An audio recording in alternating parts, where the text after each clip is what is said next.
ವಯನಾಡಿನ ಬೇರೆ ಬೇರೆ ಗ್ರಾಮಗಳಲ್ಲಿ ಭೂಕುಸಿತವಾದಂತಹ ಹಿನ್ನೆಲೆಯಲ್ಲಿ ಸಾಕಷ್ಟು ಜನ ಈಗಾಗಲೇ ಮೃತಪಟ್ಟಿದ್ರೆ ಮತ್ತೊಂದಷ್ಟು ಜನ ಸಾವಿನ ದೌಡೆಯಿಂದ ಪಾರಾಗಿ ಬರ್ತಾರೆ. ಈಗ ನನ್ನ ಜೊತೆಯಲ್ಲಿ ಸಾವಿನ ದೌಡೆಯಿಂದ ಇದೇ ರೀತಿ ಆ ಸಂದರ್ಭದಲ್ಲಿ ಪಾರಾಗಿ ಬಂದಿರುವಂತಹ ಬೆಳ್ಳಯ್ಯ ಅವರಿದ್ದಾರೆ. ಇವರು ಕೂಡ ಚುರಲ್ಮಲ ಗ್ರಾಮದವರೇ.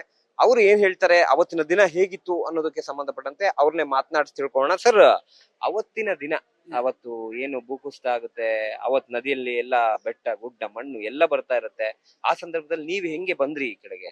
ನಾವು ಸಹ ಬೆಳಿಗ್ಗೆ 4 ಗಂಟೆಗೆ ನಮ್ಮ ಲೈನ್ಲಿದ್ದ ಜನಗಳೆಲ್ಲವೇ ಕೂತ್ಕೊಂಡು ಈಚೆ ಬಂದ್ರು. ಅವ್ರ ಸದ್ ಕೇಳ್ಬಿಟ್ಟು ನಾವು ಬಂದ್ವಿ. ಈಚೆಗೆ ಬಂದು ಅಲ್ಲಿ ಜೀಪ್ ಇತ್ತು. ಆ ಜೀಪ್ನಲ್ಲಿ ನಮ್ಮನ್ನ ತಗೊಂಡೋಗ್ಬಿಟ್ರು. ಎಲ್ಲಿಯ ಆ ಮೇರೆ ಬಂಗ್ಲ ಅಲ್ಲಿದ್ದು ಪುನಃ ಸಾಯಂಕಾಲ ಇಟ್ಲಾಗ ಕರ್ಕೊಂಬಂದು ಇಲ್ಲಿ ಕರ್ಕೊಂಬಂದು ಇಲ್ಲಿ ನಾವು ತಾಮಸ ಇರ್ತೀವಿ. ಅಲ್ಲ, ನೀವು ಎಲ್ಲಿಯವರು? ಎಷ್ಟು ವರ್ಷಗಳಿಂದ ಬಂದಿದ್ರಿ? ನಾವು ಗುಳ್ಪೇಟೆ ತಾಲೂಕು ಕಸಬಾ ಹೋಬಳಿ ಹೊಂಗಳ್ಳಿ ಬೆಳ್ಳಯ್ಯನ ಮಗ ಬೆಳ್ಳಯ್ಯ 1968-69 ಈ ವಯನಾಡ್ ಹತ್ತದು.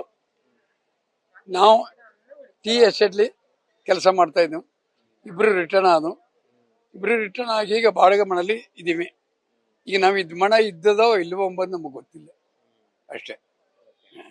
ಅಂದ್ರೆ ನಿಮ್ಗೆ ಇಲ್ಲಿ ನಿಮ್ಮ ಫ್ರೆಂಡ್ಸ್ ಆಗಿರ್ಬೋದು ಅಥವಾ ಸ್ನೇಹಿತರು, ರಿಲೇಷನ್ ಈ ತರದವರು ಯಾರಾದ್ರೂ ಅಲ್ಲಿ ಇದಾರ ಅಂತ ಹೇಳಿ, ಅಲ್ಲಿ ಅಕ್ಕಪಕ್ಕದಲ್ಲಿ ಮೃತಪಟ್ರ ಅಂತ? ಓ, ಇಲ್ಲಿ ಎಲ್ಲ ನಮ್ಮ ಪರಿಚಯಷ್ಟು.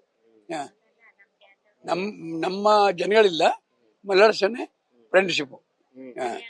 ಮಲಯಾಳಸ ನಮ್ಮ ಕನ್ನಡ ಆಳ ಯಾರು ಇಲ್ಲ ಅಲ್ಲಿ. ನಾನು ಒಬ್ಬನೇ ಇರುವ. ಅದರಿಂದ ಎಲ್ಲ ಮಲಯಾಳಸ ನಮಗೆ ತುಂಬಾ ದೋಸ್ತಿಗಳು.